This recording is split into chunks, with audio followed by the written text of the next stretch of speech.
네, 할렐루야. 오늘도 우리 하나님께서 여러분 각자에게 하나님께서 주시는 귀한 메시지를 주실 줄로 믿습니다. 오늘도 성령님께서 한 사람 한 사람에게 분명히 나에게 주실 메시지가 있습니다. 여러분이 각자마다 그 메시지를 기대하면서 하나님 오늘 나에게만 주시는 말씀을 주옵소서. 하나님은 나의 하나님이시오니 나에게만 주시는 메시지, 우리 모두에게 주시는 메시지도 있지만 나에게만 주시는 메시지 하나님 내가 들을 수 있도록 도와주시옵소서 하고 기대하는 마음으로 우리가 함께 이 시간 말씀을 듣기를 원합니다. 우리 지난주에는 우리는 어둠 속에서 일하시는 예수님에 대해서 함께 말씀을 나누었습니다. 예수님께서는 이 어두운 시대 가운데도 지금도 일하고 계시고, 주님은 이 일할 때 우리가 무엇을 하고 있어야 되는가? 바로 우리가 기도하고 있어야 되는 것이죠. 참으로 주님은 기도 가운데 역사하시고 우리가 기도할 때 일하시는 하나님이십니다. 오늘 말씀은 이제 예수님께서 이 어두움 가운데 십자가를 지시고 이제 돌아가신 이후에, 그때부터 이제 예수님이 승천하시기까지 어떠한 일들이 있었으며 이 말씀 속에서 우리에게 주시는 귀한 생명의 말씀은 무엇인지 우리가 같이 듣는 시간이 되기를 원합니다. 이 시간 우리 먼저 1절 말씀을 우리가 같이 한번 보면은요, 이렇게 시작합니다. 데오빌로여, 내가 먼저 쓴 글에는 무릇 예수께서 행하시며 가르치시기를 시작하신부터 라고 시작을 합니다. 여기 보면은 데오빌로여, 내가 먼저 쓴 글에는 이라고 말하는데요, 이 사도행전을 쓴 저자가 누구냐면은 이 누가입니다. 누가가 하나님의 성령의 감동을 받아서 그가 사도행전을 썼는데요, 그런데 그가 한 개의 성경을 더 쓴 것이 있습니다. 그것은 바로 누가복음입니다. 그래서 여기서 먼저 쓴 글이라고 하는 것은 바로 누가복음을 가리키는 것이죠. 이 누가복음이라고 하는 것은 복음서 중에 유일하게 유대인이 아닌 이방인이 쓴 성경이 바로 누가복음입니다. 누가가 바로 이방인이에요. 헬라 사람이에요. 그런데 그가 이제 예수님을 알지도 못했던 사람이었는데 그가 예수님을 믿고 나서 그가 예수님의 행적에 대하여 기록한 그것이 바로 누가복음인데요. 그가 어떻게 누가복음을 기록했는가? 바로 누가복음 1장 2절 3절에 보면은 그가 이렇게 말합니다. 처음부터 목격자요 증인된 사람이 많아서 예수님의 일에 대하여 그 글을 써놓은 사람들이 많았었다는 거예요. 그런데 자기도 성령의 감동을 받아서 그 모든 일을 근원부터 자세하게 살펴보아서, 그리고 차례대로 데오빌로 각과 당신에게 보내는 것이 좋을 줄 알아서 내가 이렇게 복음서를 써서 당신에게 보냅니다 해가지고 쓴 것이 누가복음입니다.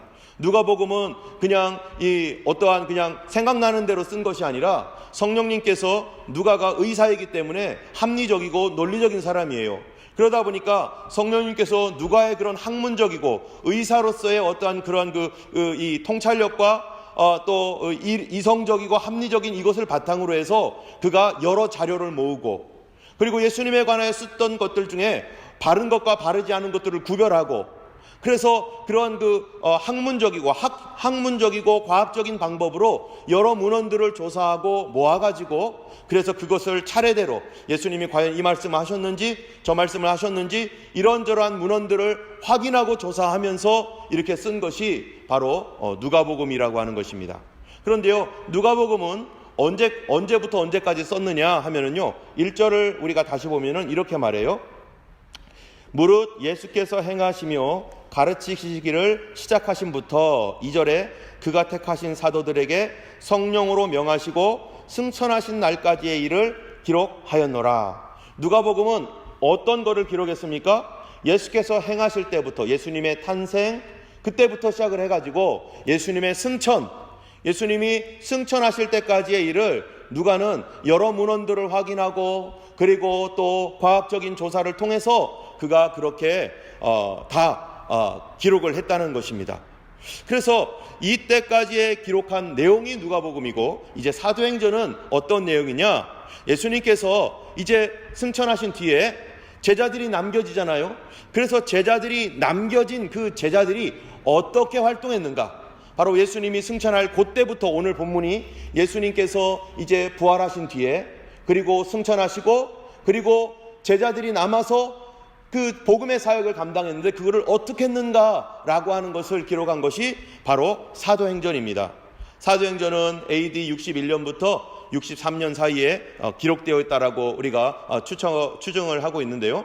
이 사도행전에 핵심 구절이 있어요. 뭐든지 마태복음, 마가복음, 누가복음, 요한복음 이런 모든 성경에는요 가장 중요한 핵심 메시지가 있는 것처럼 사도행전도 이 사도행전 전체를 풀 수 있는 핵심 메시지가 있습니다. 그 핵심 메시지가 뭐냐면은 사도행전 1장 8절이 그 핵심 메시지고요. 이 말씀을 기초로 해서 사도행전이 전체가 이어져 나갑니다. 여러분 사도행전 1장 8절을 보면은 이렇게 기록되어 있습니다. 오직 성령이 너에게 임하시면 너희가 권능을 받고 예루살렘과 온 유대와 사마리아와 땅끝까지 이르러 내 증인이 되리라.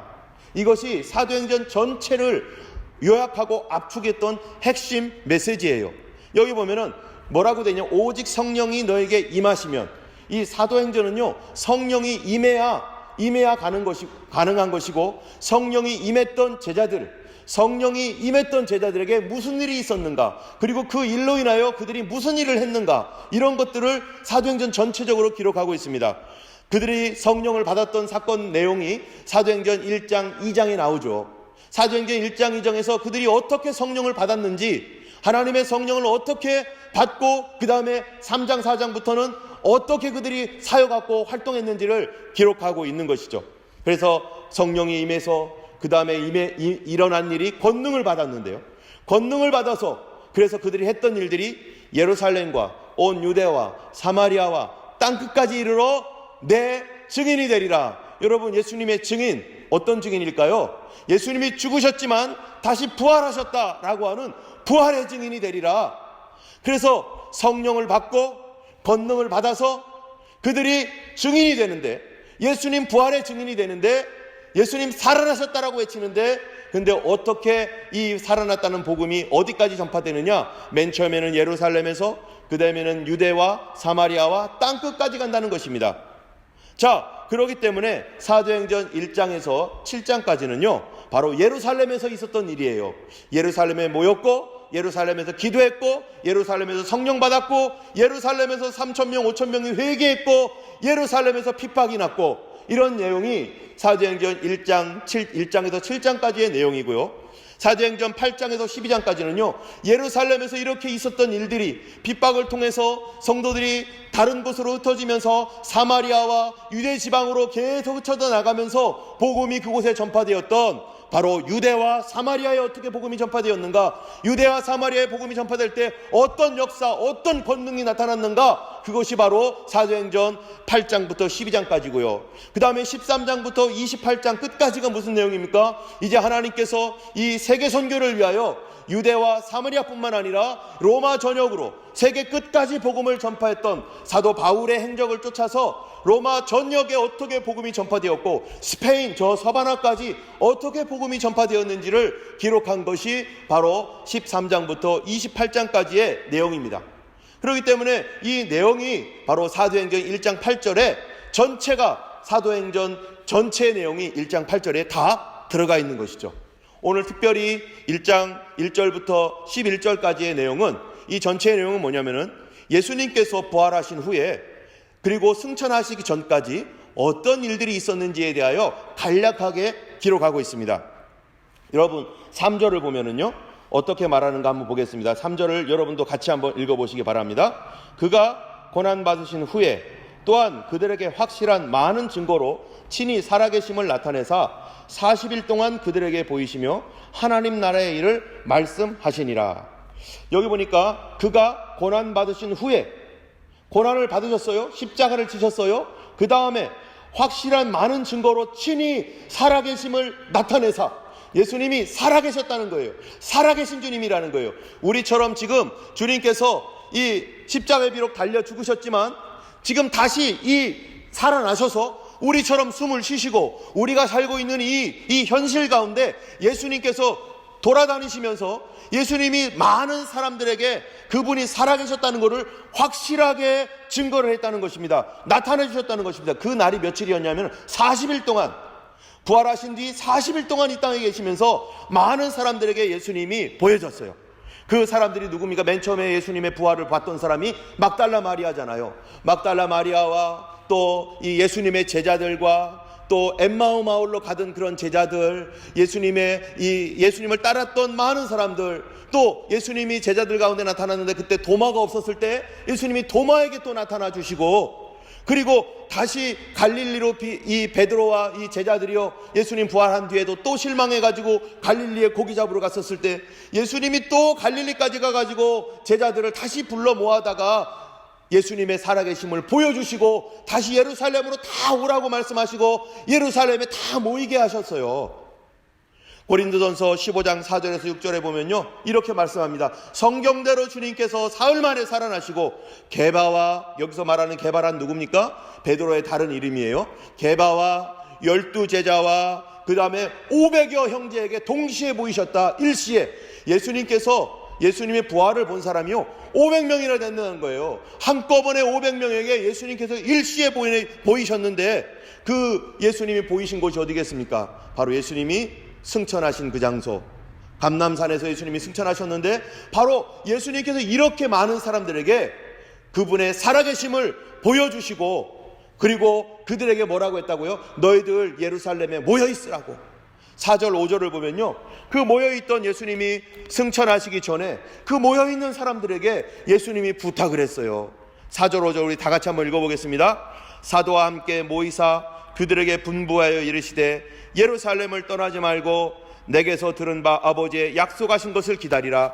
요한은 물로 세례를 베풀었으나 너희는 몇 날이 못되어 성령으로 세례를 받으리라 하셨느니라. 여기 보면요, 예수님께서 왜 예수님의 제자들과 예수님을 따랐던 사람들을 왜 예수님이 예루살렘으로 모이게 했는가? 너희들 예루살렘으로 가라, 예루살렘으로 가라. 왜 그렇게 했습니까? 예수님께서 그들에게 바로 모여서 성령 받으라고. 아버지께서 예루살렘을 떠나지 말고 아버지께서 약속하신 것을 너희들 기다려라.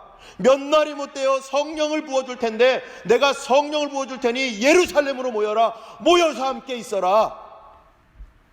제자들, 갈릴리까지 갔던 제자들 예수님 다시 불러다가 함께 모여 있어라 라고 했던 이유는요, 그들에게 성령을 부어주기 위해서, 성령의 약속을 그들에게 부어주기 위해서 그렇습니다. 그렇기 때문에요, 여러분, 우리 성도들은요, 주님의 약속대로, 주님이 처음 흩어져 있는 백성들, 막 도망가려고 했던 사람들 다시 모아가지고 예루살렘 이 마가다락방에 모였던 것처럼 교회는 어떤 것인가? 믿음의 공동체는요, 함께 있어야 돼요. 절대로 주님이 따로 떨어지게 하지 않습니다. 너희들 함께 모여 있어라. 함께 있어라. 두 번째로는 성령을 부어줄 텐데, 첫 번째로는 함께 있어야 되고, 두 번째로는요, 기다리라 이렇게 했죠. 여기 보니까 약속하신 것을 기다리라. 그냥 기다리는 게 아니에요. 뭐를 기다려요? 약속을 기다려라. 성경에 있는 말씀대로 하나님께서 약속이 있는데 그 약속하신 대로 기다려라. 여러분, 어떤 사람과 약속도 안 했는데 제가 만약에 교회에서 그냥 무작정 기다린다고 해보세요.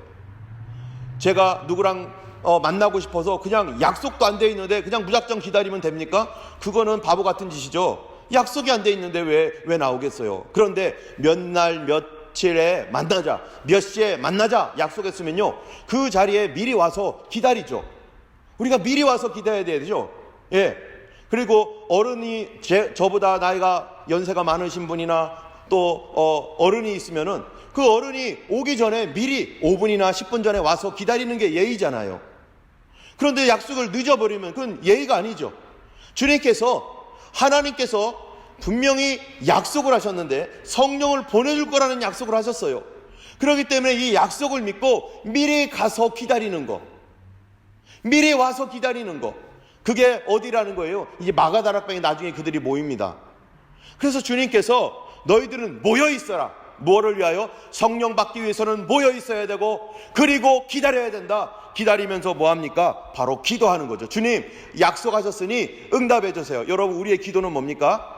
약속 가지고 기도하는 거예요. 주님, 이렇게 성경에 약속되어 있으니 주님 그 약속대로 이루어 주세요. 성경에 약속도 안 되어 있는데 막 기도하면은요, 그건 떼기장 부리는 거죠. 그거는 말도 안 되는 거죠. 성경에 어떤 약속이 있는가? 그래서 조지 밀러라는 사람은요, 기도할 때마다 성경에 이렇게 되리라고 하는 약속이 있는가? 성경에 고아와 과부를 먹이라는 약속이 있는가? 성경에 돈이 없을 때 구하면 하나님이 돈 주신다는 약속이 있는가? 그런 약속이 있으면 그걸 찾아가지고 우리의 병을 고쳐준다는 약속이 성경에 있는가? 그거를 찾아가지고 하나님 여기 약속이 있습니다. 응답해 주세요. 케네스 에긴이라는 그러한 그 목사님은요, 이분은 태어나면서부터 선천성 심장 기형이었는데 그가 16살 때 죽을 때쯤 되어갔을 때 그가 죽기 싫어가지고 어떻게 하면 되지 했을 때 그들의 부모님도 예수님 믿었는데요, 그가 나는 이렇게 죽고 싶지 않아, 16살 나이에 내가 죽고 싶지 않아, 그래가지고 정말로 내가 믿는 하나님은 내 병을 고칠 수 없는 하나님이란 말인가? 그런 것이 정말로 그런 약속이 없는가 해가지고요, 그때부터 이 아이가요 성경을 찾기 시작했어요.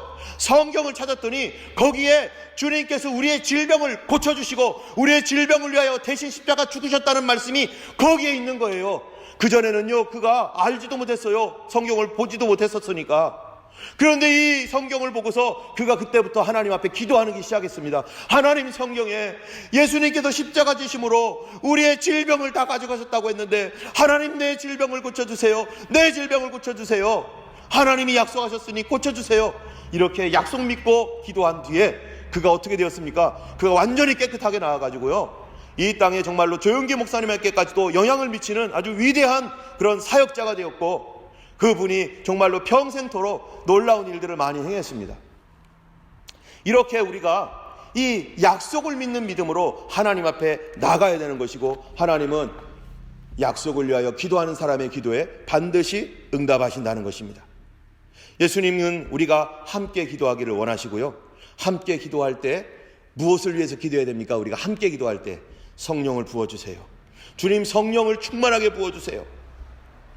우리 그 약속을 믿고 그들이 기도했을 때 2장 1절을 한번 펴보시겠어요? 여기 2장 1절에 보면은 뭐라고 되어 있냐면은, 오순절날이 이미 이르매 그들이 다 같이 한 곳에 모였더니, 여기 그들이 다 같이 한 곳에 모였는데요, 그런데 2장 2절에 보세요. 호련히 하늘로부터 급하고 강한 바람 같은 소리가 있어 그들이 앉은 온 집에 가득하여, 그들이 주님 명령 따라서 모여 있었고 그들이 기도하고 있었을 때 갑자기 호련히 하늘로부터 급하고 강한 바람 같은 소리가 났는데요, 3절, 여러분 3절 같이 한번 읽어보겠습니다. 마치 불의 혀처럼 갈라지는 것들이 그들에게 보여, 그 다음 말을 보세요. 각 사람 위에 하나씩 임하여 있더니, 예수님께서요 성령을 보내주신다고 했는데 그들은 성령 받아본 적이 없는 사람이에요. 성령이 뭔지도 잘 몰라요.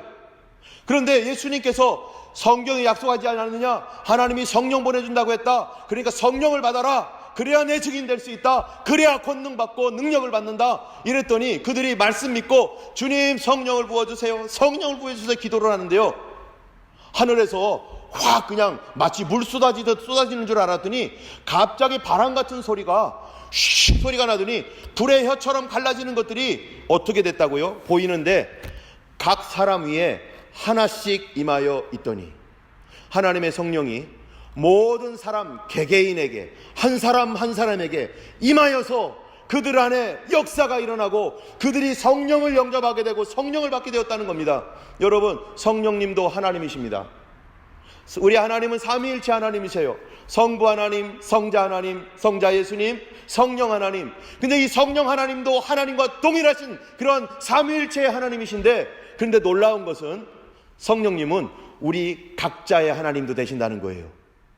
나 개인의 하나님, 성령이 임하셨을 때 각 사람에게 하나씩 임하여 있더니, 그래서 우리는 하나님은 온 우주의 하나님이시고 우리 모두의 하나님이시지만 나 개인적으로는요 하나님이 1대1입니다. 그래서 나의 하나님이신데 저 사람의 하나님이시고 저 사람의 하나님이신데 저 사람의 하나님 개인적이고 나의 하나님도 개인적이고, 우리 사람은요 그렇게 안 되죠.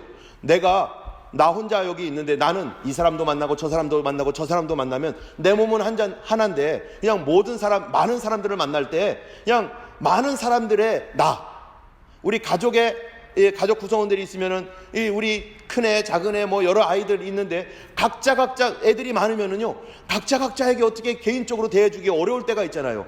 그런데 하나님은요 한 사람 한 사람 평생토록 우리 안에 거하시면서 우리와 함께 하시면서 내 인생을 인도하시고 나의 개인적인 멘토가 되어주시고 나의 개인적인 목자가 되시고 나의 개인적인 치료자가 되시고 나의 개인적인 하나님이 되셔서 우리 하나님과 같이, 아버지 하나님과 같이 동일하게 그분이 나의 하나님이 되시고 그리하여 나의 인생을 인도하시는 나의 하나님. 그래서 우리가 무릎 꿇고 눈 감을 때마다 우리 성령님의 도움을 받고 하나님의 도움을 받아서 주님과 더 주님의 양육을 받으며 갈 수가 있는 것입니다.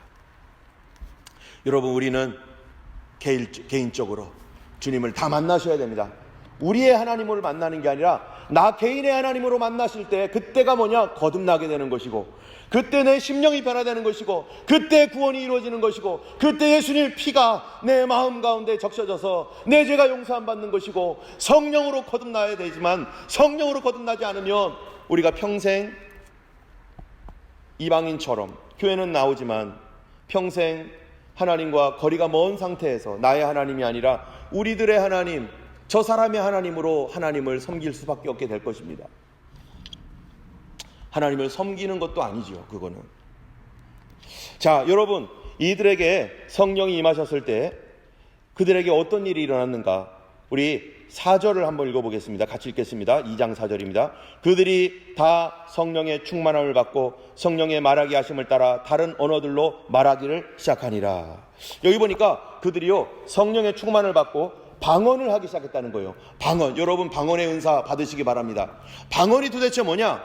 여기에 보면은요 다른 나라의 언어들로 말하기 시작했다라고 하고요, 고린도전서에서는 뭐라고 되어 있냐면은 천사의 말이라고도 해요.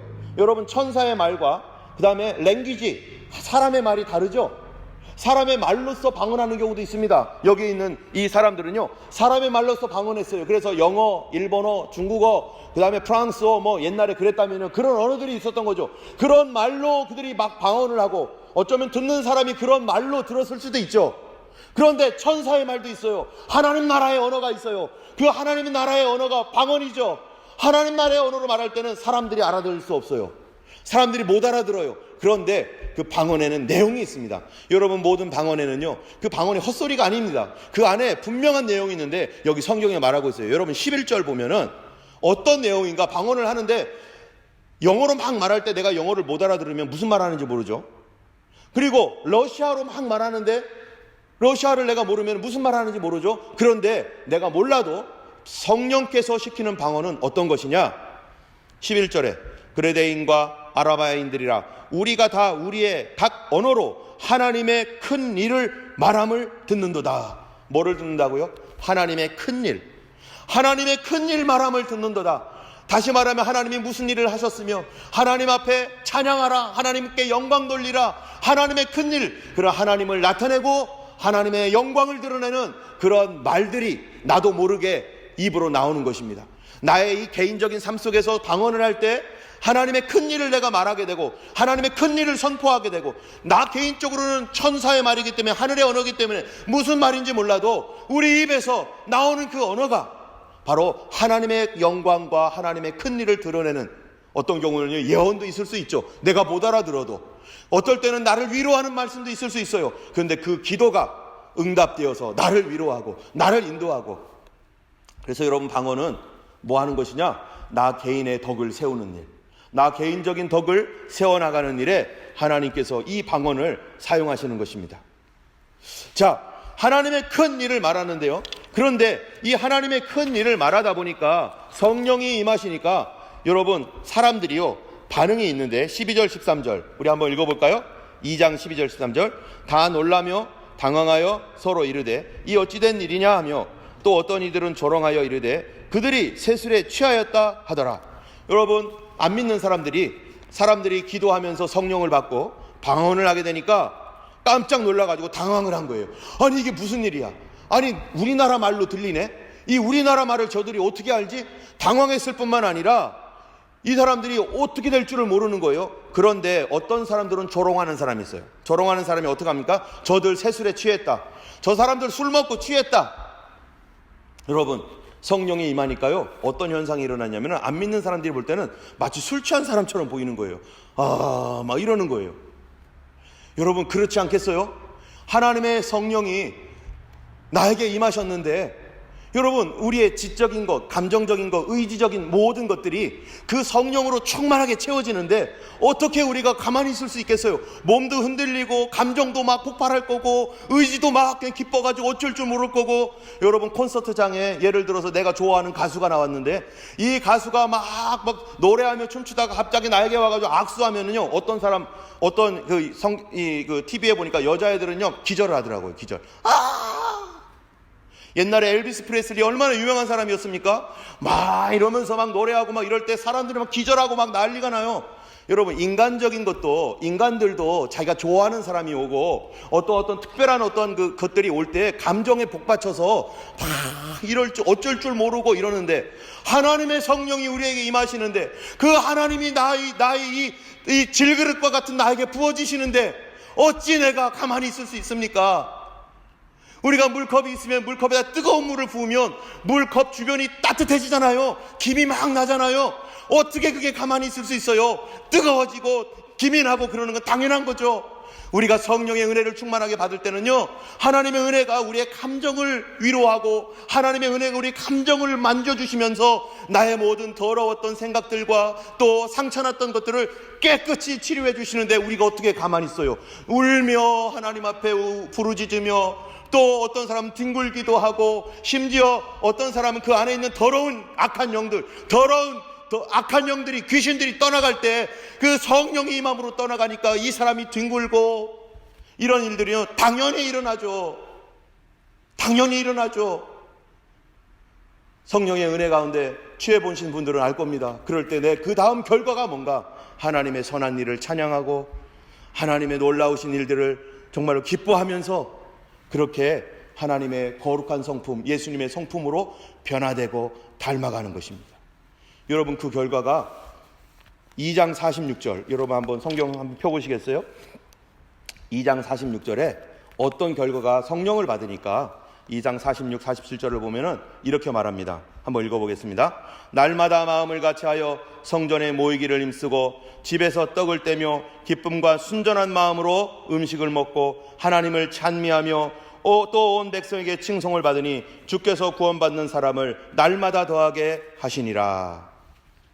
여기 보니까 그 하나님의 은혜를 받고 나서 마음이 치료가 되고 나의 죄가 용서함 받고 성령으로 거듭나서 새 마음 되니까 그들에게 나타난 첫 번째 변화가 뭐냐면은 날마다 마음을 같이하여 성전에 모이기를 힘쓰고. 여러분, 성령 충만하면 모이게 되어 있습니다. 자꾸 모이기에 힘씁니다. 근데 성령의 은혜가 떨어지면, 성령의 은혜로부터 점점점 멀어지고 식어지면요, 모이기 싫어요. 교회 나오기가 싫어요. 성도들을 만나는 것이 부담스러워요. 바로 그런 상황이 되면 하나님의 은혜에서 내가 점점 멀어지고 있구나. 사단이 나를 속여서 하나님의 은혜로부터 멀어지게 하는구나. 성령 충만 받으면 모이게 힘쓰고 교회 나오고 싶어지고 매일마다 성전에 모여서 그들이 뭐 했습니까? 하나님을 찬송하고 떡을 떼고 같이 음식 먹고 그러니까 그들의 사는 모습이 너무 좋으니까 주변 사람들이요 칭송을 한다는 거예요. 이들이요, 우리가 왜 모여야 됩니까? 지금 코로나 사태로 모이지 못하고 있지만 주문으로라도 매일매일 모여요. 아침에 모이고 저녁에 모이고 우리가 매일 모입니다. 왜 이렇게 모여야 되는가? 여러분, 예수님께서 부탁하셨어요. 너희들 예루살렘 떠나지 말고 아버지의 약속하신 것을 기다려라. 너희들 모여서 기다려라. 뭐를요? 성령을 기다려라. 여러분, 성령님은 우리가 함께 모일 때 더 크게 역사하십니다. 성령님은 우리가 함께 모여서 기도할 때 성령의 놀라운 역사가 계속해서 일어납니다. 여러분, 이 사도행전 4장 한번 펴보세요. 4장 29절 31절 한번 읽어보겠습니다. 29절에서 31절 한번 제가 읽겠습니다. 주여, 이제도 그들의 위협함을 구워보시옵고 또 종들로 하여금 담대히 하나님의 말씀을 전하게 하여 주시오며 손을 내밀어 병을 낫게 하시옵고 표적과 기사가 거룩한 종 예수의 이름으로 이루어지게 하옵소서 하더라. 빌기를 다하매 모인 곳이 진동하더니 무리가 다 성령이 충만하여 담대히 하나님의 말씀을 전하니라. 여러분, 사도행전에 보면은 무리가 성령의 충만함을 받았어요. 언제 성령 충만 받습니까? 빌기를 다함에 모인 곳이 진동하더니 무리가 성령의 충만함을 받았다. 여러분, 모일 때 무슨 일이 일어난다고요? 함께 기도할 때 무슨 일이 일어난다고요? 바로 성령의 충만함이 이루어지는 것입니다. 때문에 성도들의 핵심은요, 모이는 데 있습니다. 모여서 기도하는 교회, 모여서 말씀 보고, 모여서 찬송하고, 그럴 때 하나님께서 모여있는 그곳에 성령의 은혜를 부어주세요. 그래서 히브리서 10장 25절에 이런 말씀이 있습니다. 제가 읽어보겠습니다. 모이기를 패하는 어떤 사람들의 습관과 같이 하지 말고 오직 권하여 그 날이 가까움을 볼수록 더욱 그리하자. 모이기를 패하는 사람들처럼 아유 안 모여도 돼, 아유 모이지 마, 이런 사람들의 습관같이 하지 말고 오직 그날이 가까움을 볼수록, 영어 성경에 the day, 그날이 무슨 날입니까? 예수님 다시 오실 날, 예수님 오시는 날이 가까움을 볼수록 모이기에 힘쓰자는 거예요. 모이기에 힘쓰자. 예수님의 재림의 날, 여러분 이거를 보면요, 마지막 때에 어떤 일이 일어날지 알게 됩니다. 마지막 때에 어떤 일이 일어납니까? 모이지 못하게 한다는 거예요. 예수님의 재림이 가까워질수록 교회는 모이지 못하게 만들고, 교회의 모임을 폐하고 여러 가지 다른 수단을 통하여 교회를 모일 수 없도록 만들어 가려고 하는 거죠. 여러분, 그런 데가 어디입니까? 공산주의, 사회주의 국가, 공산주의 국가, 교회 못 모이게 만들죠. 북한, 그 다음에 중국, 교회 못 모이게 만듭니다. 이런 나라를 모임을 탄압합니다. 이것이 그냥 단순한 모임이기 때문에 탄압하는 게 아니라 영적으로 보면 하나님의 교회가 성령의 충만함을 받지 못하도록 사단이 그들의 그런 권력과 그런 그 사회 시스템을 통해서 모이지 못하게 만드는 거예요. 오늘날 다양한 방법으로 교회가 모이지 못하게 만들 겁니다.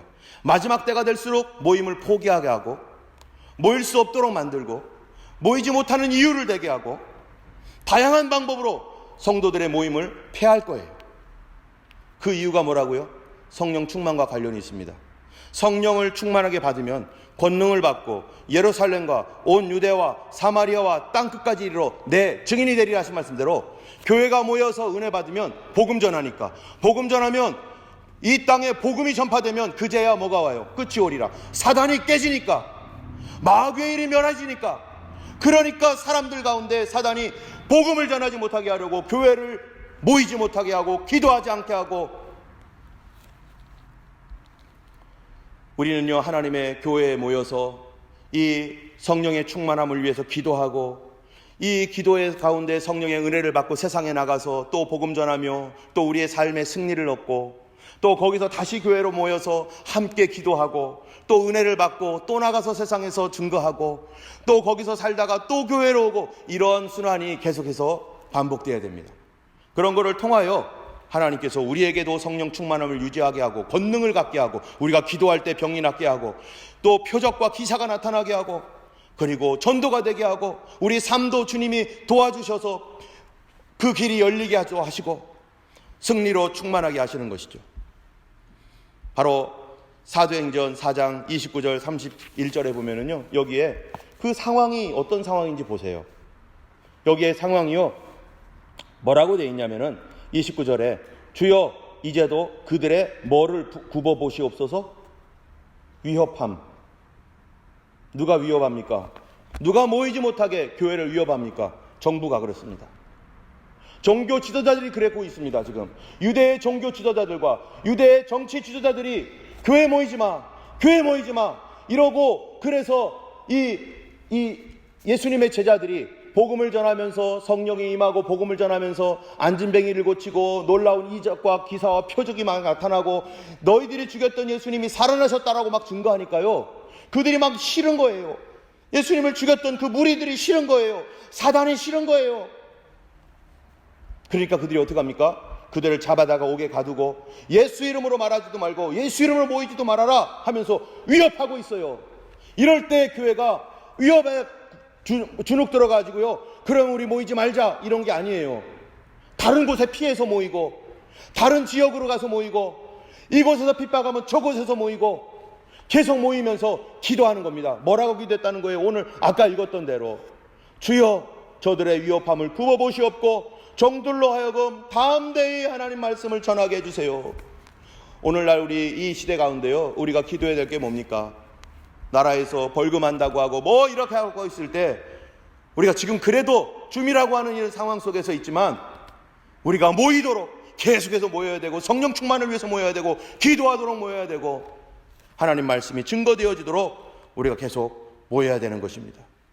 이런 핍박에 이 핍박을 통해서 우리 교회는요 하나님의 능력을 경험하게 될 것이고 하나님의 역사가 나타날 것이고 때문에 우리는요 이때 우리가 기도해야 될 내용이 여기 다 있어요.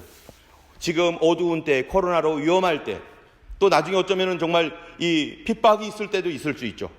그러나 이때 우리가 기도할 내용이 뭡니까?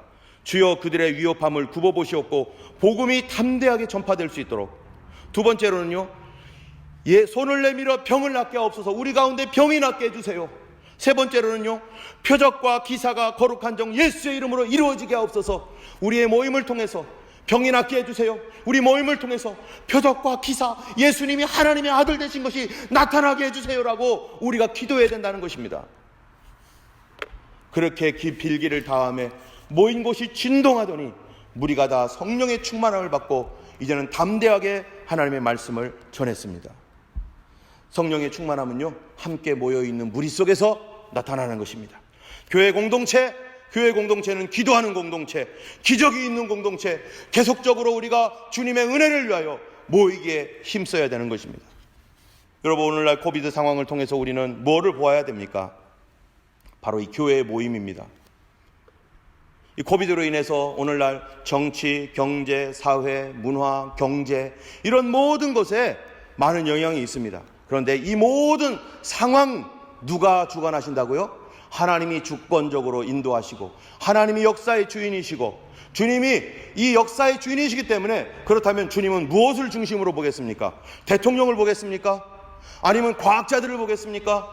주님이 이 땅의 주인인데 주님이 이 땅을 다스리는 분인데 뭐를 보겠어요? 여러분 예를 들어서 스타디움에 있다라고 해서 스타디움이 있으면은 우리가 거기에 가면은 뭐 축구 경기도 하고 뭐도 하죠. 그런데요 만약에 우리 가족들과 같이 갔다면요 거기에서 누구를 보겠어요? 누가 어디 있나? 뭐 축구 경기가 어떻게 되니? 애를 잃어버렸어요. 그럼 누구를 보겠어요? 우리 자녀들 어디 있지? 우리 애들 어디 있지? 예전에 우리 아이들이 한번 학교에서요 무슨 상을 받는다고 했었어요. 상을. 그래가지고 애들이 상을 받는다니까 나도 한번 가보자 해가지고 갔는데 거기에 우리 애보다요 더 좋은 상 받은 애들이 되게 많아요. 뭐 이런 상 저런 상 학교에서 누구 이름 부르면은 뭐 나와서 상 받고 막 이러거든요. 그런데 저는 아무도 관심 없어요. 걔들이 뭐 수학을 1등 했고 뭐 영어를 1등 했고 와 대단하다 물론 좀 축하한다 이런 마음이지만 저에게는 누가 중심이에요? 우리 딸이 중심이에요. 우리 딸 언제 부르지? 분명히 상 받는다고 했는데 어디 있지? 어디 앉아있지? 하나님께서 이 역사를 주관하시면 누구 중심입니까? 하나님이 누구를 보겠어요? 정치 지도자 보는 거 아닙니다. 교회 봅니다. 교회는 지금 무엇하고 있는가? 교회를 중심으로 돌리고 하나님 백성이 중심이에요. 하나님 백성이 중심. 이 땅에 위대한 자들 많지만 여러분 예수님의 탄생에 대해서 우리가 보면은요 어떤가 보세요. 하나님이 어디를 중심으로 해서 하나님의 일을 이루어 가시는지 한번 보세요. 예수님의 탄생은요 바로 언제 일어났습니까? 이 로마에 아우구스티누스라고 하는 이 황제가 있었을 당시에 예수님의 시제가 시작됩니다. 그가 다스리고 있었을 때에 성경에 누가복음에 보면은요 뭐라고 됐습니까? 아구스토가 명령을 내려서 천하로 다 호적하라, 레지스트레이션 하라, 국민들 인구 센서스 조사해라 이렇게 명령을 내려요. 그런데 그 명령을 받아가지고 이 수리아에 있는 총독이 그 명령대로 이 예루살렘 사람들, 이 이스라엘 사람들도 다 명령대로 이 자기 고향으로 가가지고 인구 센서스 조사해라, 인구 센서스 그 기록해라 라고 명령을 내립니다. 그런데 그 일이 왜 일어났는가? 로마 황제가 뭐 그냥 생각하다가 아무 생각 없이 그냥 한 게 아니에요. 그 당시에 바로 예루살렘 바로 밑에 있는 베들레헴에 예수님이 탄생할 때가 되었거든요.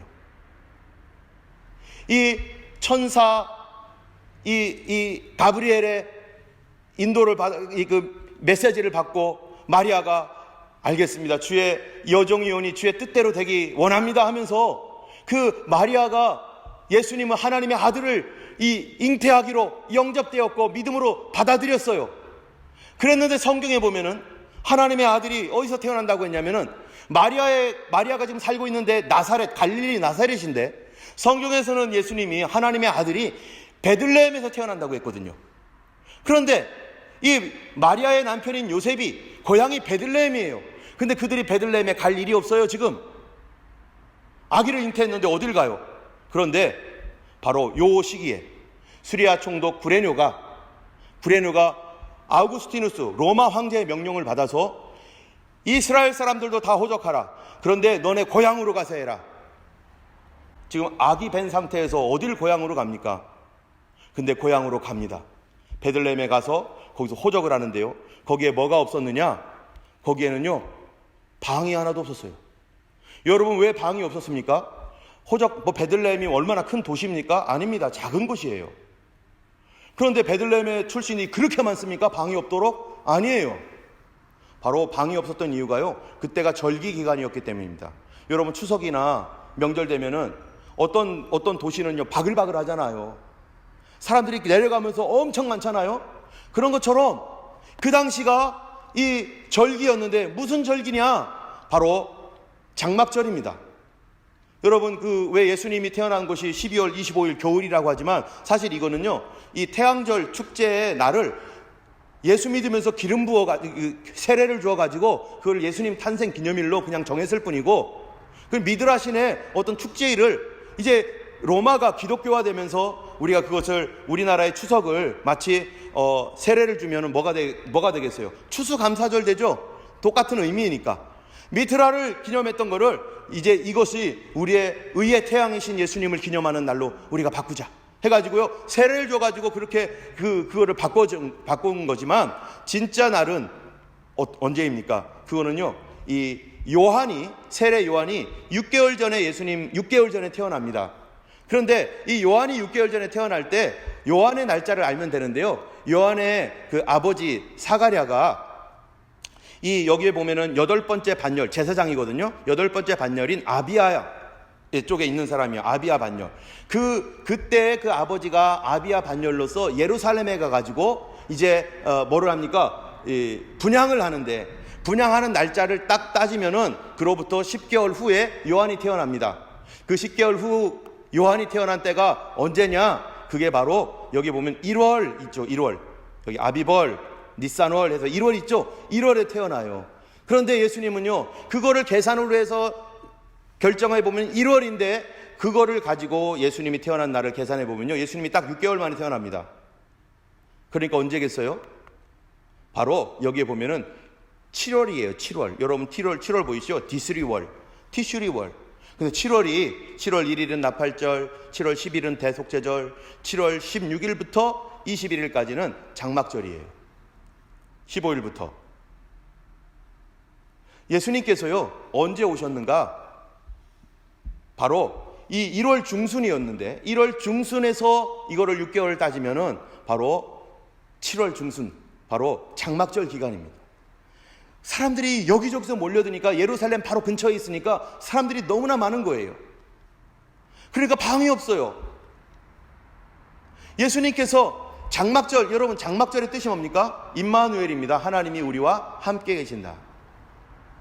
이런 때에 예수님이 태어나셨는데, 자, 우리가 이거를 통해 뭐를 알 수 있어요? 저 변방에 조그마한 나라, 그것도 식민지, 그리고 이 가난한 집에 어떤 아기가 태어났는데 그 아기가 태어나는 그것을 하나님께서 보실 때는 거기가 중심이에요. 어구스토가 중심이 아니라 이쪽에 있는 예수님이 중심이에요. 하나님의 역사는 누구예요? 성도들을 중심으로 움직이고 하나님의 백성들을 중심으로 움직입니다. 예수님이 태어난 그곳이 중심입니다. 그래서 그 왕의 마음을 움직이고 그 거대한 황제의 마음을 움직여서 그때 그들이 예루살렘에 가게 하고 베들레헴에 가게 하고 베들레헴에 호적을 하게 하고 거기서 아이를 출산하게 하고, 그게 바로 하나님의 섭리고 그때가 장막절 기간, 임마누엘의 기간이라는 겁니다. 하나님께서 이런 역사를 주관하십니다. 여러분, 또한 구약 성경에 또 다른 것을 보면요, 다니엘서가 있습니다. 다니엘이라는 사람이 바벨론에 끌려갔는데 그가 거기서 하나님께서 주시는 환상을 봐요. 그 환상이 뭐냐면은 여기에 보이는 것처럼 머리는 금이고 가슴은 은, 그 다음은 동, 철, 그 다음에 10발가락, 그리고 하늘에서 어떤 큰 돌이 떨어져 가지고 이 금신상, 이 신상을 없애버리는 이런 꿈을 느부갓네살 왕이 꾸는데, 그거를 다니엘이, 이 느부갓네살 왕이 자기가 꾼 꿈을 모르니까 하나님께서 다니엘에게 그 꿈을 보여줬을 뿐만 아니라 그 꿈을 해석시켜요. 왜 그 꿈을 해석시킵니까? 바로 하나님의 백성이 있는 이 땅을 하나님이 앞으로 이렇게 움직이고 다스릴 것이다. 지금 바벨론이 세상을 지배하고 있지만 바벨론에 의해서 움직이는 게 아니다. 그 다음에 페르시아가 지배할 거지만 페르시아가 지배하는 게 아니다. 하나님이 역사의 주관자이신데 그 하나님이 어떻게 역사를 주관하시느냐? 하나님 백성을 중심으로 역사를 주관해 가신다. 근데 그 하나님의 백성은 지금 포로 생활에 있습니다. 그래도 하나님은 그 백성들을 돌보시고 이런 나라가 임할 것이다 라고 하나님이 말씀해 주시는 거예요. 또 그 옆에 보는 무서운 짐승들이 있잖아요. 이것도 다 마찬가지예요. 이스라엘이라는 나라가 있을 당시에 그 땅을 고통받게 하고 이스라엘 백성들을 침략하고 어렵게 하는 그 사람들을 다 짐승으로 표시를 했어요. 그런데 이스라엘이 AD 135년에 나라가 없어지고 이스라엘 백성들이 다 흩어지고 그 땅에 아무도 없었을 때, 여러분 그 다음에 맘루크 제국이라든지 살라딘 제국이라든지 이런 것들 막 있습니다. 무슬림 제국 막 있어요. 그런데 그런 것 하나도 얘기 안 해요. 왜 그렇죠? 하나님 백성이 그 땅에 없으니까. 하나님은 무엇을 중심으로 세상을 움직입니까? 바로 하나님의 백성들을 보고 계시는 거죠. 하나님의 백성들이 어디 있는가? 하나님 백성들이 이때 무엇을 하고 있는가? 하나님 백성들이 그들을 보호하시고 그들을 교훈하시고 그들을 양육하시는 하나님, 그들을 구원하시는 하나님 때문에 성경에 보면요, 이 요한계시록에서도 마찬가지.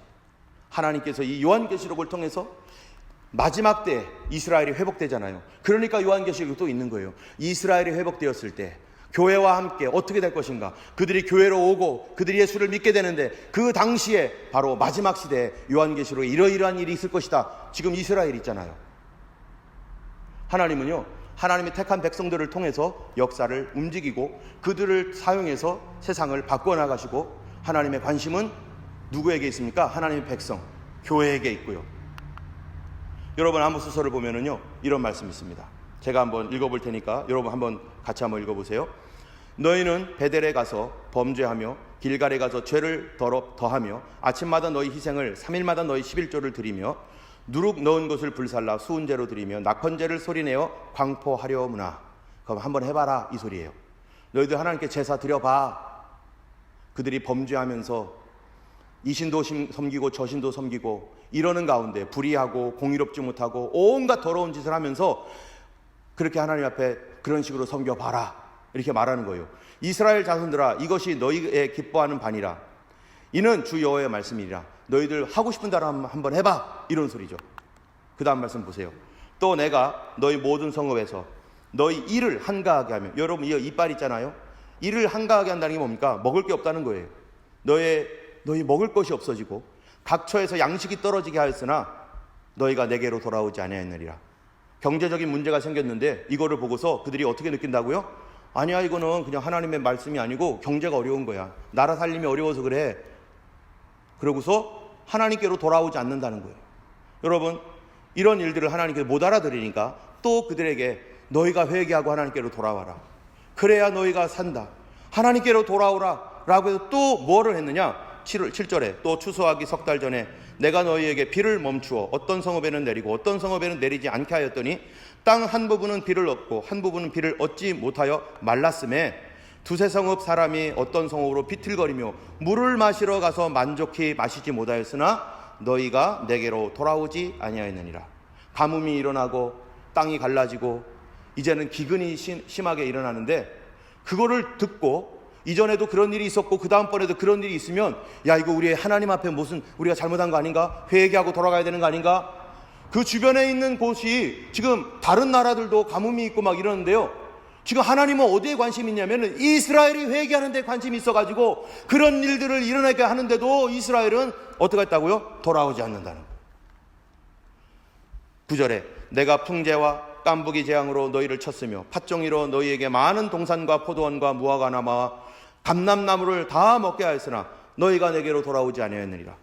한 가지, 두 가지, 세 가지, 네 가지 일이 계속 몇 년에 걸쳐서 한 번 일어나고 몇 년 있다가 또 이런 일이 일어나고 얼마 후에 또 이런 일이 일어나고, 여러분 오늘날 재앙들이 계속 일어나고 있고 막 여러 가지 자연재해가 일어나고 있는데요, 세상 사람들은 어떻게 봅니까? 자연재해인가 보다.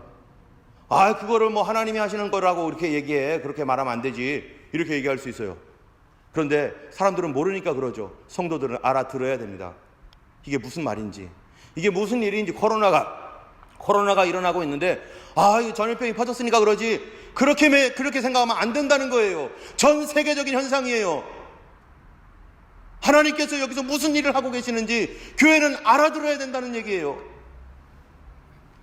10절에 내가 너희 중에 연병이 임하게 하기를 애굽에서 한 것처럼 하였으며 칼로 너희 청년들을 죽였으며 너희 말들을 노력하며 너희 진의 악취로 코를 찌르게 하였으나 너희가 내게로 돌아오지 아니했느니라. 자연재해 일어났죠. 또 풍재와 깐부기 재앙 일어났죠. 그랬는데도 돌아오지 않으니까 이제 전염병이 돌게 했어요. 안 돌아온다. 지금 전염병 아닙니까? 더 큰 것이 왔어요. 전염병이. 경제적인 문제가 뿐만 아니라 전염병까지 왔는데 안 돌아와요. 그러니까 그 다음에 뭐예요? 전쟁이 일어나네요. 전염병이 임하기를 애굽에서 한 것처럼 하였는데 칼로 너희 청년들을 죽였으며 전쟁이 일어났어요. 내전이 일어나는 거예요. 그런데 안 돌아와요. 회개하지 않아요. 내가 너희 중에 성읍 무너뜨리기를 하나님 내가 소돔과 고모라를 무너뜨린 같이 하였으므로 너희가 불붙는 가운데 빼낸 나무 조각같이 되었으나 너희가 내게로 돌아오지 아니하였느니라. 점점점 어려워지고 점점 큰 일이 일어나는데도 들을 줄 모르는 귀머거리 소경. 그러므로 이스라엘아 내가 이와 같이 내게 행하리라. 내가 이것을 내게 행하리니 이스라엘아 내 하나님 만나기를 예비하라. 이제 심판이다. 더 이상 심판을 늦출 수가 없다. 여러분, 지금 오늘날 이러한 전염병이 돌고 여러 가지 어려움이 있습니다. 하나님은요, 누구를 보신다고요? 이스라엘 백성들을 보십니다. 그들이 회개하고 돌아오며 주님 앞에 살아가고, 그들이 참으로 믿음으로 섰을 때는 하나님은 얼마나 기뻐하시겠어요. 근데 믿음에서 떠나고 모이기를 패하고 교회 그만 좀 모였으면 좋겠어. 그러면요, 하나님과 어떻게 하신다는 거예요? 한번 그렇게 해봐라. 그래야 못 모이게 해줄게. 한번 그렇게 해봐. 전 세계 교회가 교회 예배 안 드려도 돼. 주일날 안 가도 돼. 그래? 그럼 그런 일들이 일어나도록 해볼게. 전염병이 일어나서 못 가죠. 전쟁이 일어나서 예배를 못 드리죠. 그냥 안 가는 게 아니에요.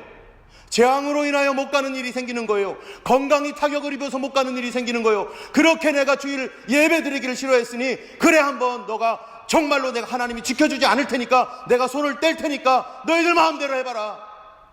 주변에 강국들이 쳐들어오고 하늘에 태양이 가려지고 소나기가 내려서 홍수가 나고, 이럴 때 알아들어야 되는데 못 알아듣는다는 것입니다. 여러분, 신약도 마찬가지입니다. 신약에는 누가 백성입니까? 교회가 하나님의 백성입니다. 오늘 본문에 보면은 유대와 사마리아와 땅끝까지 이르러 내 증인이 되리라 라고 주님 말씀하셨습니다. 마태복음 24장 아까 읽었던 그 말씀 24장 14절에 천국 복음이 모든 민족에게 증거되기 위하여 온 세상에 전파된다고 말했습니다. 사단은요, 두려워 떨고 있어요. 교회가 모이면 안 되는데, 교회가 성령 받아서 기도하고 성령 받아서 복음 전하면 온 천하에 복음이 전파될 텐데 그러면 안 되는데 두려워 떨고 있죠. 지금이 마지막 때인 줄 압니다. 그러니까 우리는 여기서 코로나로 그냥 코로나니까 교회도 가면 안 되고, 그게 아니에요. 하나님의 역사 누구 중심으로 가고 있는가? 하나님은 누구를 보고 있는가? 이 마지막 때 주님의 복음은 끝까지 전파될 것입니다. 사단이 방어해도 끝까지 복음이 반드시 전파될 것입니다. 교회를 통하여. 여러분, 지금 코로나로 인해서 타겟이 어디입니까? 정치입니까? 경제입니까? 아닙니다. 사단은 정치 가지고 뭐라고 하겠어요? 정치를요 이용할 수 있죠. 누구를요? 교회를. 교회가 못 모이게 하고, 교회가 무너져야 복음이 전파 안 되니까, 그래야 자기 시대가 끝나지 않으니까 모이지 못하게. 지금 한 달 이상 우리가 모이지 못하고 있습니다. 1년 이상 이 코로나 사태가 계속 진행되고 있습니다. 언제 또 문을 닫고 어떻게 될지 모릅니다. 여러분, 특별히 우리 호주를 보면은요, 호주가 지금 한 달이 더 연장되었어요. 교회들이 어려워집니다. 그런데 교회가 어려워질 때 호주에 있는 교회들이요, 다른 곳들도 대부분 다 똑같이 적용하고 있기 때문에 우리가 그래 지금 델타 바이러스가 이렇고 이러니 우리가 좀 그건 주의해야겠다라고 하는 것으로 그렇게 우리가 있지만, 그러나 교회가 이때에도 우리가 모여야 됩니다. 줌으로라도 모여야 되고, 이 바이러스가 번지지 않는 최선을 하기 위해서 우리가 모이기를 자제하지만, 그러나 이 줌의 모임이라도 지속적으로 모여야 되는 거예요. 이거마저 하지 않으면요 사단이 원하는 대로 됩니다. 여러분, 한국 상황 어떻습니까? 한국은요 너무 안타깝습니다. 정부가 불평등해요. 교회만 탄압을 하는 것 같아요. 버스도 되고 지하철도 되고 스타디움도 되고 다 모이는 거 문제없어요. 교회만 20명 이상 모이지 말라고 하고, 예전에는 교회 정지 명령을 내리고 공무원들을 들여보내고, 이것이 단순하게 어떠한 이 바이러스의 문제인가? 아닙니다. 한국교회가 얼마나 선교를 많이 했습니까? 한국교회가 얼마나 기도했던 교회입니까? 세계의 선교사 제일 많이 보내고 하나님 앞에 열정적으로 기도했던, 하나님이 특별히 보호하신 우리나라, 이 한국교회, 지금 이 교회를 무너뜨리고 깨뜨리고 모이지 못하게 해서 아무것도 할 수 없는 그런 교회로 만들고자 하는 사단의 역사가 아닙니까? 뒤에 너무나 안타까운 거죠. 얼마 전에는 우리 어떤 교회가요 나라로부터 구상권을 청구받았어요. 너희들 때문에 이 바이러스 번졌으니까 2억씩 내라, 5억씩 내라. 그런데 질병관리본부에서요 나온 통계에 의하면은 얼마 전에 나왔습니다. 그게 드디어 교회에서 나온 바이러스 하나도 없다. 역학조사를 해가지고 교회에서 나온 것처럼 어느 교회에서 누가 나왔고 몇 명이 나왔고 그거 다 이제 역학조사 들어가거든요. 그럼 추적하면 이 사람이 어디서부터 걸렸는가 나오잖아요. 그게 6개월 걸린대요. 그런데 다 조사했더니 교회에서 나온 게 하나도 없어요. 그런데 언론 매체에서 정부에서 뭐라고 합니까? 교회 때문이다. 교회 닫아야 된다. 얼마나 거짓말했습니까? 안타깝습니다. 왜 이렇게 하고 있는지, 거기에 그리스도인들이 뭐 하고 있는지, 이것을 우리가 인간적인 생각, 어떠한 세상적인 논리로 말하는 것이 아니라 우리는 하나님의 눈으로 봐야 됩니다. 이것뿐만 아니라 다른 나라도 마찬가지예요. 교회가 못 모이게 하고 교회를 어렵게 하는 것이 단순하게 코로나의 어떠한 이런 다른 사람들 다 어려우니까 그런 것이 아닙니다. 우리가 하나님께서 이 전 세계적인 이런 현상이 일어나게 했을 때는 성도들은 적어도 이 안에 있는 영적인 의미는 도대체 뭐며 하나님은 무엇을 하고 계시는가? 이 호주 정부가 이렇게 하고 있는 이것들 안에서 혹시 사단이 이 정부를 움직이고 그 정부의 사람들을 속여서 이렇게 하고 있는 건 아닌가? 우리는 적어도 그런 것들을 하나님 앞에 구하고 기도해야 될 것입니다. 여러분, 이스라엘이란 나라가요 이 국민의 몇 프로예요? 56% 이상, 이게 지금 지지난주 건데요 56%가 이 백신을 다 맞았습니다. 그래서 이제는 마스크도 벗었대요. 그런데요 방역 최강 이스라엘 델타 변이에 당해갔어요. 하루에 1000명 이상 확진자 생기고 실내에서 마스크 쓰는 거 의무화 됐습니다. 이스라엘에서는 지금 전체 인구 930만 명 중에 56%에 해당하는 522만 명이 2회까지 접종했는데, 그러나 신규 확진자 절반 이상이 중증 환자이고 60% 이상이 백신 접종자. 이스라엘 총리 하는 말을 보세요. 코로나19를 이제는 독감 수준으로 내려야 된다. 보리스 영국 총리가 그럼 방역 조치 모두 해제한다 해서 우리 지금 영국 다 바라보고 있어요. 영국 도대체 어떻게 될 건가? 이것이 과연 그가 했던 일이 옳을지 틀릴지 우리 모릅니다. 나라에서 방역을 하기 위해서 통제하는 것이 옳은지 아니면 통제를 안 하는 것이 옳은지 다들 지금 관심이 있어요. 그런데 영국 같은 경우 인구 65% 백종 접종 마쳤는데도 2, 3만 명씩 계속 일어나는 거예요. 이게 지지난주 겁니다. 그런데 놀라운 일은요, 워싱턴 포스트, 뉴욕 타임즈에서 미국의 질병관리통제본부에서 말한 내용을 내부 문건을 입수를 했는데 전쟁의 양상이 바뀌었다 그렇게 말합니다. 왜 바뀌었을까요? 이 CDC라고 하는 이 통제하는 데서 매사추세츠 주에 CDC가 있는데 매사추세츠 주에서 발표했던 내용을 토대로 해가지고 얘기를 하는 겁니다. 우리나라 KBS에서도 얘기했어요. 수도만큼 전염성이 강한 델타 변이, 전쟁 양상이 바뀌었다. 뭐예요? 백신이 별로 효과 없다는 거예요. 뭐에게는? 델타 변이에는. 다만 효과가 있는 거는 걸렸을 때 사망 확률이 좀 줄어들고 치명률, 그 위험류로 가는 확률이 좀 줄어들 뿐이다. 그러나 걸리는 거는 똑같다. 미국 74%의 사람들이 백신 접종했는데요. 델타 변이로 받은 사람이 74%랍니다. 10명 중에 7명이 이미 접종 끝낸 사람이랍니다. 정부 당국도 당황스러울 거예요. 이걸 어떻게 해야 되는지. 우리 그분들을 위해서 기도해야 됩니다. 이분들이 어떤 의도를 가지고 못 살게 하려고 국민들을 괴롭히려고 그런 건 절대 아닐 겁니다. 그런데 이런 것들 뒤에 사단의 역사가, 또 하나님께서 우리에게 무슨 말씀을 하고 계시는지, 이 교회에게 지금 뭐를 얘기하고 계시는지를 우리가 들어야 될 것입니다. 이 천국 복음이 모든 민족에게 증거되기 위하여 온 세상에 전파되리니 그제야 끝이 오리라. 여러분, 이 말씀 기억해야 됩니다. 주님 오늘 본문의 말씀처럼 너희가 본 그대로 다시 오시리라 했던 말씀이 있습니다. 여러분, 이 시대가 이 어두움 가운데서 계속 어둠으로 들어갈지, 이것이 잠깐 해프닝처럼 있다가 다시 새로워져서 교회가 정상적으로 돌아가기를 할지 우리 아직까지 모릅니다. 그러나 교회는 주님의 때가 다가온 줄 알아야 돼요. 그리고 우리 하나님 앞에 이 때를 위해서 기도해야 됩니다. 모이기를 피하는 어떤 사람들의 습관과 같이 하지 말고 오직 그날이 가까움을 볼수록 더욱 그리하자라고 성경이 얘기하고 있습니다. 천지는 없어지겠으나 내 말은 없어지지 아니하리라. 주님 말씀 반드시 이루어질 겁니다. 다시 오시겠다는 말씀. 그때 이 땅에 어떤 일이 있을 것인가? 너희는 스스로 조심하라. 그렇지 않으면 방탕함과 술 취함과 생활의 염려로 마음이 둔하여지고 뜻밖의 그날이 덫과 같이 너희에게 임하리라. 이때 우리가 스스로 조심하라는 거예요. 덫과 같이 임하리라. 이날은 온 지구상에 거하는 모든 사람에게 임하리라. 이러므로 너희는 장차 올 이 모든 일을 능히 피하고 인자 앞에 서도록 항상 기도하며 깨어있으라. 지금 기도하며 깨어있을 때입니다. 이게 어떤 일인지 우리가 알지 못하기 때문에, 주님이 언제 오실지 모르기 때문에 주의 말씀대로 기도하며 깨어있으라. 언제요? 마지막 때, 예수님 오실 때가 되면 주님 명령하신 말씀이 이거예요. 어쩌면 예수님께서 우리가 모이지 못하는 시대가 올지도 모르기 때문에, 도저히 올 수 없는 시대가 올 수도 있기 때문에 너희들 기도하고 있어라, 깨어있으라 라고 말할지도 모르죠. 그 시대에 대해서 성경에 다 얘기하지 않습니다. 그러나 지금 돌아가는 일들이 우리 이전으로 돌아가기 어려울 정도로 많이 돌아갔습니다.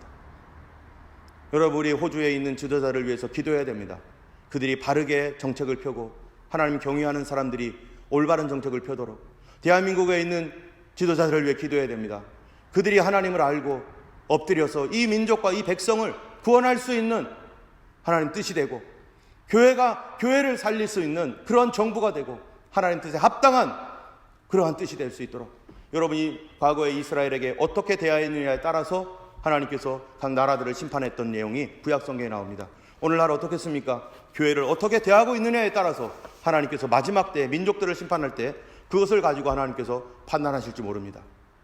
우리가 하나님의 교회를 사랑해야 되고 하나님 교회를 보호해야 되고, 세상이 다 막히고 정부도 아무것도 해줄 수 없을 때 우리는 하나님께 나와서 기도해야 되고 모여서 기도해야 되고 이 땅을 위해서 기도해야 됩니다. 그런데 지금 못 모이게 하고 있습니다.